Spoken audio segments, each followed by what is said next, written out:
რეფლუქსთან დაკავშირებით უნდა ვიკითხო, იმიტომ რომ ის არის აქვე SMS-ია და კომენტარი შემოსული ესეთი, რომ როცა ნაღლის ბუშტი არ აქვს ადამიანს, მაშინ რა ხდება აი გულწრფელობასთან, ანუ რეფლუქსთან დაკავშირებით.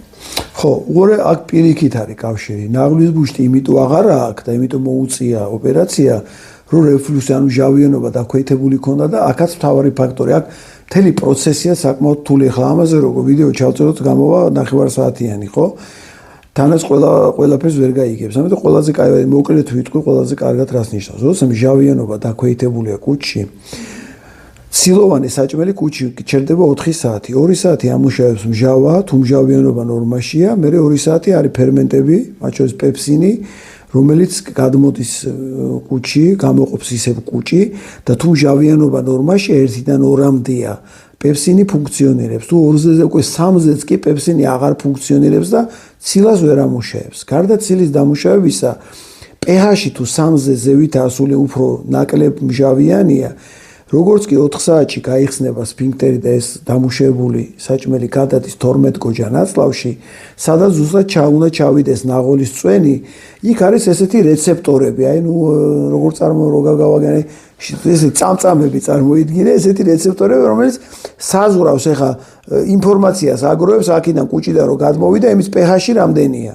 თუ pH-ი 1-დან 3-მდეა, ჩართავს განგაშს და ნაღლის ბუშტი ეგრევე შეიკუმშება, ნაღლის წვენს ჩამოღრის 12 გოჯაში, რომ ეს მჟავა გაენეიტრალოს, ეს სოდა და ძმრის ვარიანტი და გამოვიდეს ნეიტრალური უკვე, იმიტომ რომ ნაწლავში აღარაა მჟავა საჭირო, ეგ პირიქით ტუტე რეაქცია. როდესაც მჟავიანობა დიდი ხნის განმავლობაში ქრონიკულად დაბალია და მით უმეტეს თუ ეს ანტაციდებს სვავენ, თუ სვავენ მინერალურებს და მჟავიანობას მუდმივ რეჟიმში აქვეითებენ, ნაღლის ბუშტი აღარ ფუნქციონირებს, იმიტომ რომ რეცეპტორი ნახულობს, რომ ჟავიანობა მაღალი არის და ნაღლის წვენს ინახავს. კი არ ღურის ყოველი საჭმლის გადმოსმენე ინახავს, იმიტომ რომ არ ჭირდება ახლა თუ ჟავიანობა არ არის გაანეიტრალოს, ხო? და ამ დიდი ხნის შეგუბების გამო რა ნაღლის ბუშტი ნაღველი გუბდება, ის ნელ-ნელა ილექება, როგორც ჩაიდანში ნალექს რო იკეთებს, ილექება და წარმოქმნის კენჭებს. და ეს კენჭები ბოლოს რო გაავსებს ნაღლის ბუშტს და ნაღლის ბუშტი ვეღარ ფუნქციონირებს, პრობლემა მერე უწევთ ოპერაციის ჩატარება. ნაღლის ბუშტს რო ამოაჭრიან, იწყება სხვა პრობლემა. მერე უკვე ღვიძლიდან ნაღლის წვენი მუდმივ რეჟიმში ჩამოდის, ჭამ, არ ჭამ, კუჭი, არ არის კუჭი, მაინც ჩამოდის. თანაც ნაღლის ბუშტის ის ფუნქცია აქვს, რომ იმ ნაღველს ასქელებდა, ანუ ლორწოვანი თხევად ნაწილს იწოდო და კონცენტრირებულს ქმნიდა ნაღლის ბუშტი. ეხლა რომ ნაღლის ბუშტი აღარ არის, ის ნაღლის წვენი კონცენტრატი აღარაა, თხელია. თავის ფუნქციასაც სრულფასოვნად ვერ ასრულებს. და მთელი პროცესია მე ნაღლის წვენს მსხვილი ნაწლავი უკან იწოვს, უკან აბრუნებს, ხვიჩი მთელი ციკლია დიდი და როგორც კი მჟავიანობა დაქვეითდება, აი მთელი ეს ციკლი იშლება და იწყება ბევრი პრობლემა.